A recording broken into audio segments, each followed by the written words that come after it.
Sige, balik kita mga tugang sa programa, mga kagraryo. Pasensya na po kamo nag-brown out kibigla. Ano ba yan? Sa Kamsur siguro dahil burnout na araw gaya ni. Nag-trip po ang kuryente kaya naputulan sa tuyang signal. Mga tugang, balikan ta po si kagraryong Jerry Matamorosa. Kagraryong Jerry, good morning sir. Good morning po. Apo, pasensya na po sir ta nag-brown out. Naputol kibigla sa kuryente. Digdi sa muyang lugar. Opo. Anyway sir, balikan ko po sa hapot ko sa imo regarding kasubago. So first question ko po sa imo, baka pwede mong ihiras giraray sa satuyang mga listeners and viewers ngunyan ang may kinaraman po sa ginibong Cockroom Distribution po kanaminaging June 23 diyan po sa Pili, Camarines Sur. Go ahead po Kagraryong Gary. Yes po. Ang nabanggit pong aktibidad, pinanginotan po kang Undersecretary ng Special Concerns Office as in External Affairs Operations Office ni Undersecretary Rowena Niña Taduran. Ang aktibidad pong ini pinagpartisiparan man po ng mga agrarian reform beneficiaries halip pa po sa iba-ibang probinsya ng Bicol Region. Ang Camarines Sur 1, Dar Camarines Sur 1 nakapagtao po ng 292 na land titles, as in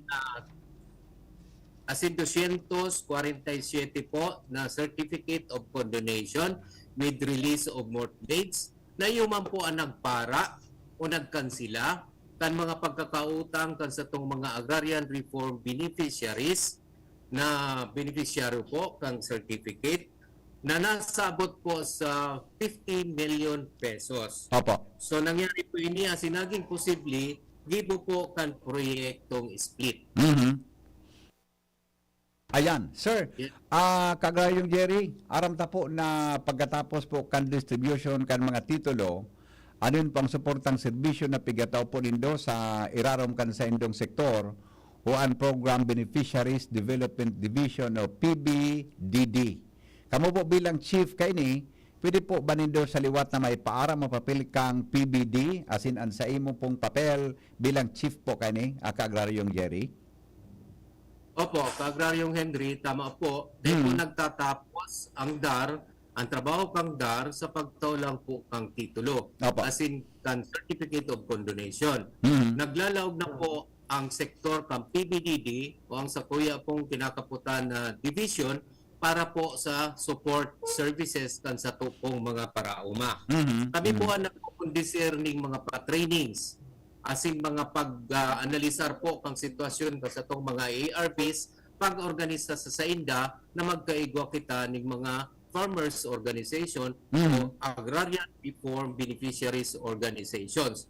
Duman po ipigdadagos ta ang mga gabos na mga taipuhan na suportang serbisyo para po mapalangkaw ang kalidad kan sa indang pagkabuhay. Sinda na po ang padagos na mamanihar kan sa indang mga produkto pasiring po sa merkado.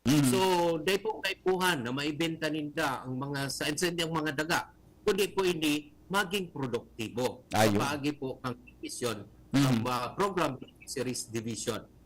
I see. Opo, okay. So sa ngunyan po, arog ka na naipaabotan na ang mga individual na titulo na sa aron po kang proyektong split.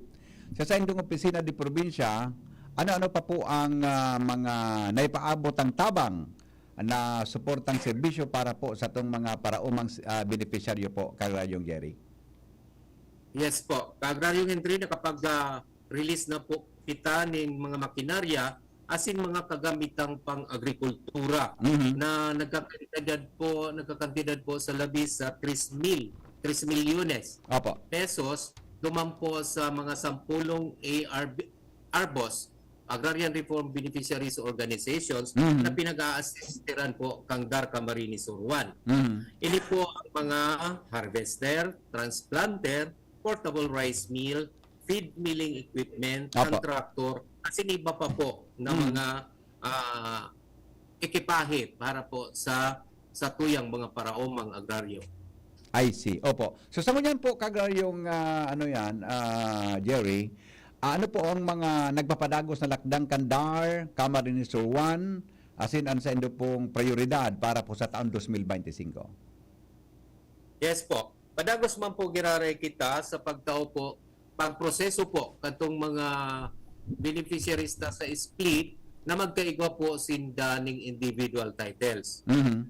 At magkaigwa po ning condonation pa kan sa indang mga kautangan sa amortisasyon.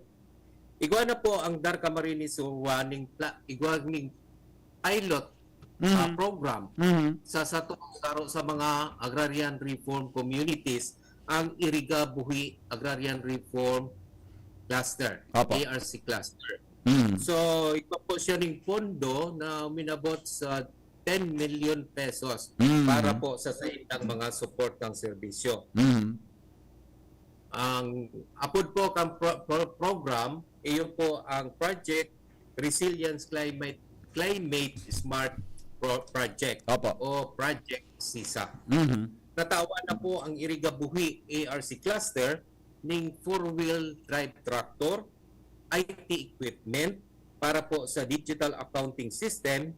Igwa naman po sinda ng utility truck, as in starter kits. As in magkakaigwa pa po sinda ning nasa proseso po ang pag-gibo po kang pili nursery. Mhm. As in, iba na pong flatbed dryers, ang potable water system ang po, padagos po na pigtatrabaho sa ngunyan. I see. Opo, okay. So talagang dakol pa lang po kagawa yung Jerry ang ginigibo kandar.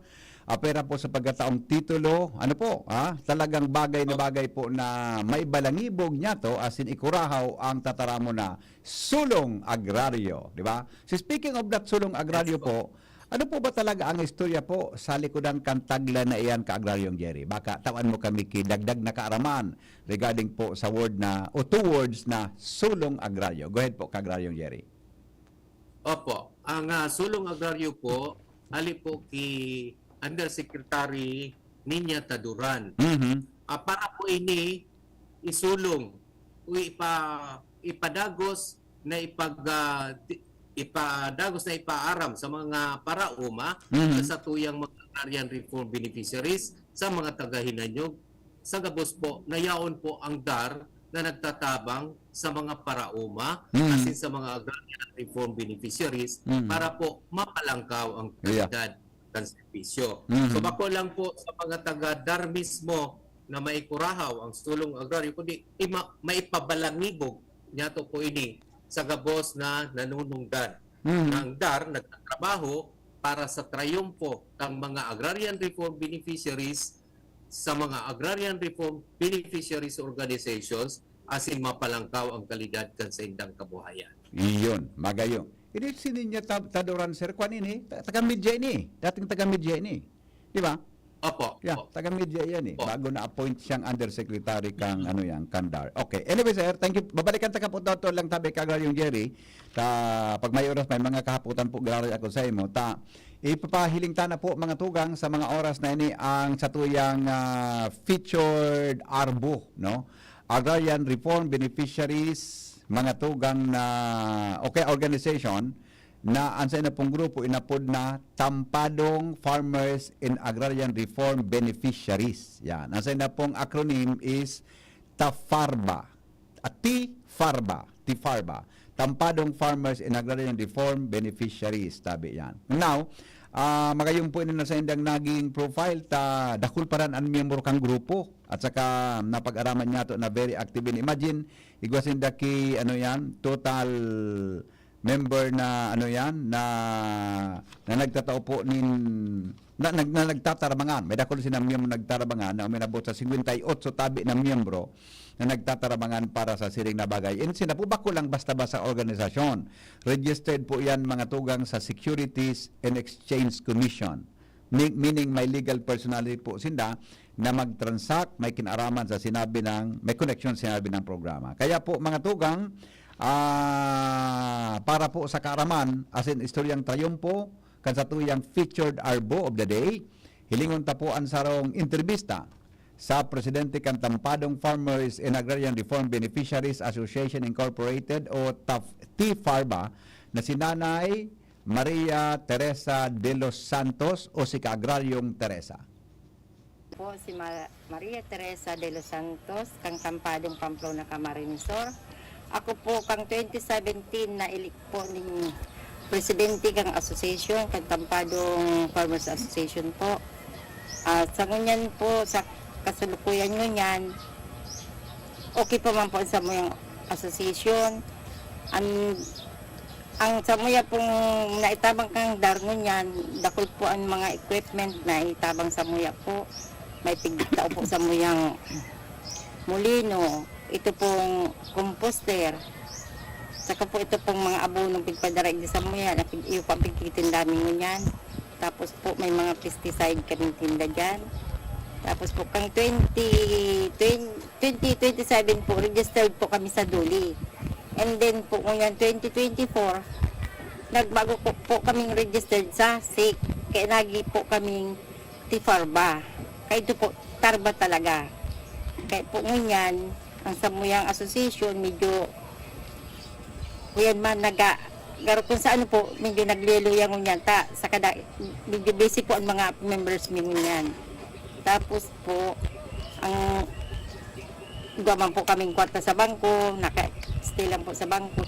Sabi mi, pag kayo po na magnegosyo ulit na magkag sa tindahan, i-withdraw nyo na lang po. Madali lang kayo magpangkapital.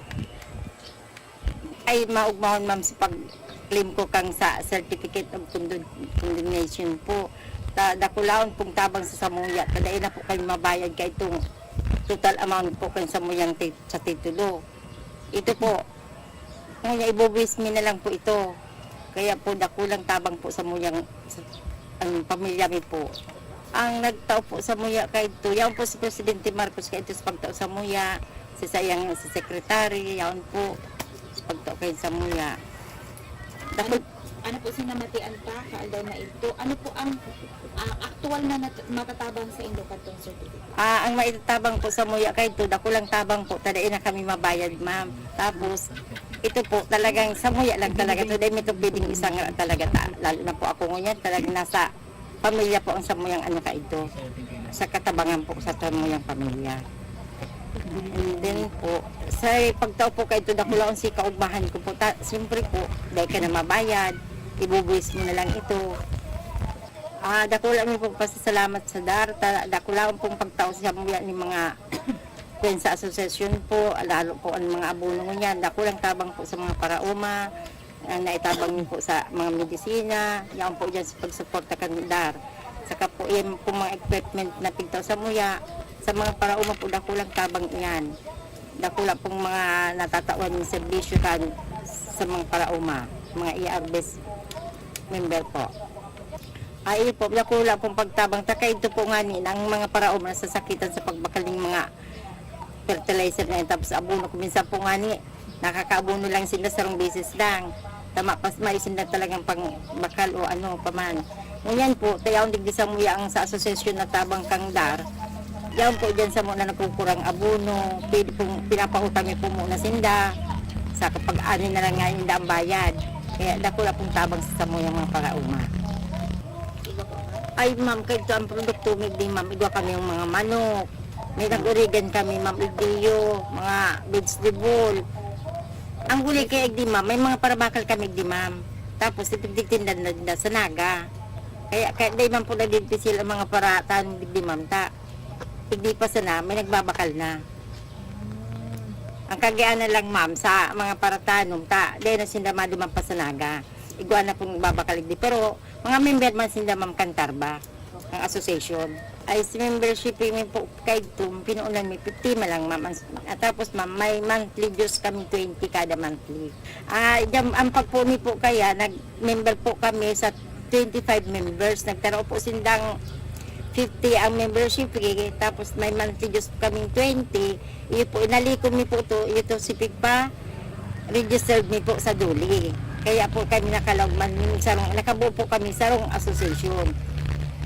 Kaya po ngunyan, ano naman po, sa lawig naman kang panahon, nagdakol naman po sa muyang member.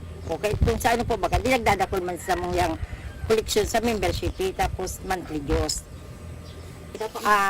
Nagpuon po si kolektabi po kayo to 1 to 50 sa 25 members po yan. Tapos sa panahon po ngunyan, ang nasa bangko mina po is 100, sobra na po sa 100,000. Yaon mi po sa bangko. And then po, may mga kasunan pa man po kami. Dakol po ang sa mga pautang sa mga farmers, sa mga sa abono and fertilizer po. Igwa pa man po kami dyan kay abonong tinda pa ngunyan, sa ngunyan, panahon. May origan po kami kay itong may mga dispersal po kaming origan ngunyan. Ipo yan ang kaano sa muyang asosasyon, ang business ni ngunyan. Sa plano mi kuta ngunyan sa kangda, sa dar, ang pigaan mi po kuta makaigo kaming building talagang kahit puwaning building. Iyan po ang dakula na sa problema mi. Kung kadahol man kami mga equipment, talaga kami nakakaganan, ma'am daw sa kami nagkakaag. Ipo yan ang problema mi ngunyan. Kaya kung daw po kami may mga equipment, kung kaming facilities na lalaganan, problema mi po kang asosasyon talaga. Alright, mga tugang sa inyo pong nadangog si Kagraryong Maria Teresa de los Santos. Siya po ang presidente kang Tampadong Farmers and Agrarian Reform Beneficiaries o TPARBA Incorporated. Yan. Magayon po yan, mga tugang na mga tayong pong yan ay pinagir sa tuyang niya na pag-aaga. Kaya, pero bago po yan, mga tugang, bago po kita magkapadagos po kan sa tuya na programa, balikan ko po si Kagraryong Jerry sa nagkapira niya itong kaputan. Kagraryong Jerry, maray na aga po giraray. Yes po, good morning po. Apo. Sir, bilang chief po kang PDB Division kang DAR Kamsur 1, sinahiling tapo na araw kay an epekto kan suportang serbisyo para sa tuyang mga parauma. Ano po ang pagmati na mismong madangog ansa indong ansa indang pasasalamat asin istoryang trayumpo po na naidulot kan sa indong pagtatrabaho asin kan sa indong pagtatabang asin inisyatibo para may angat po ang buhay kan sa tuyang mga kababayan po, Kagraryong Jerry. Sige po, Kagraryong Henry. Siyempre po, nagpapasalamat po ako sa sakuya pong mga keribahan dahil po sa tabang ninda na natatawan ng direksyon si mga agrarian reform beneficiaries na may angat tindang kabuhayan. And personally, nakakaiwa po ng self-fulfillment ang sakuya pong pagmati na ito pong pinag-atid-atid ko man dahil ang pamilya mi po haliman sa mga parauma, Ayun. ang sakuyang lolo, ang sakuyang pong ama, parauma man. Kaya po, magayon na maugmahon po na nahihilingan ta ang satong mga agrarian reform beneficiaries na nagkakaigwang pagbabago sa saindang kabuhayan. Ayan, okay. So siguro po ngunyan, ano pa po ang mga dapat lauman kan sa tuyang mga paraumang beneficiaryo urog na sa mga daipa po natataon na ning titulo asin padagos na nagmaabot na nin padagos na suportang serbisyo sa indo pong sektor asin bilog na opisina po, Kagraryong Jerry. Opo, Kagraryong Henry, padagos pa po giraray ang satuyang opisina para po sa pagproseso katong mga under-split pang mga daga nakaipuhan pa pong magkaiguan ng individual titles. Asin yaw po ang PBDD para po magtao ng assistance sa satuya pong mga agrarian reform beneficiaries, lalong-lalo na po kuniguan na sinda ng mga organisasyon, araw po kang TPARBA. So duman po, padagos po kitang matao ng serbisyo sa sainda, asin ma-guide. Papaano ninda ipapadagos ang maging produktibo ang saindang daga, papaano po ninda iluluwas ang saindang produkto sa merkado. Asin iba pa po nakaipuhan na maitautang katabangan sa sainda. Ayun, opo. Yep. So, salamat na maray po, Kagraryong Jerry. O sangon yan po siguro sa pagtatapos kan sa tuya na programa. Ano pang gusto mong ipaabot na mensahe para sa tuya na mga prahinanyog po sangon yan? Go ahead po. Apo. Mapaabot po muna ako ng pasasalamat po sa DCGB sa oras pong itinao sa Satuya. Ngunyan. Asin na, congratulations po palan, Kagraryong Henry. May nabaritaan po ako na saro po kamo po ang igwa ning nakuha ning award. Salamat po po sa KPP. Salamat.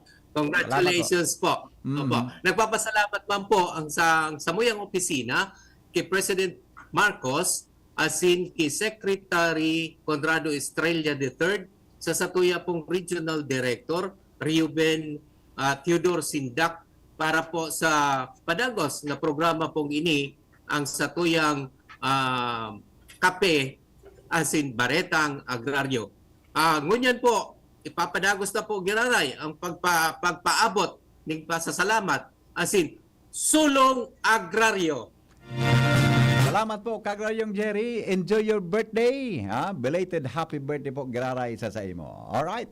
Mga tugang iyan po sa tuya na programang Kape, asin Baretang Agraryo, digdi po sa estasyon kang DCGB, sa pangaran po kan sa tuyang Bilog na Tropa, ang sa tuya pong technical team, asin po ang sa tuyang resource person ngunyan, Kagraryong Jerry Matamorosa, siya po ang OIC Carpo, kan PBDD Division, kang Dark Camsor 1. Asin po ang Bilog na Tropa, mga tugang na nagkantabay sa tuya ngunyan, sa paghatod po kang programang ini na Kape, asin Baretang Agraryo. Ako po si Henry Maceda, nagsasabing Sulong Agraryo. Mga tugang, abangan ta ang pinakabagong programa digdi sa DCGB Radio. Ang programang mahatod ning mga impormasyon, mga istoryang kapupurutan nin inspirasyon na naidulot kan pagtatrabangan nganing maiangat ang pagkabuhay kan mga Bicolanong para omang benepisyaryo. Magkiribahan kita, alas 10:30 hasta alas 11 ning pagkaaga. Magantabay, asin maghinanyog sa Kape, asin Baretang Agraryo. Abangan sa Radyo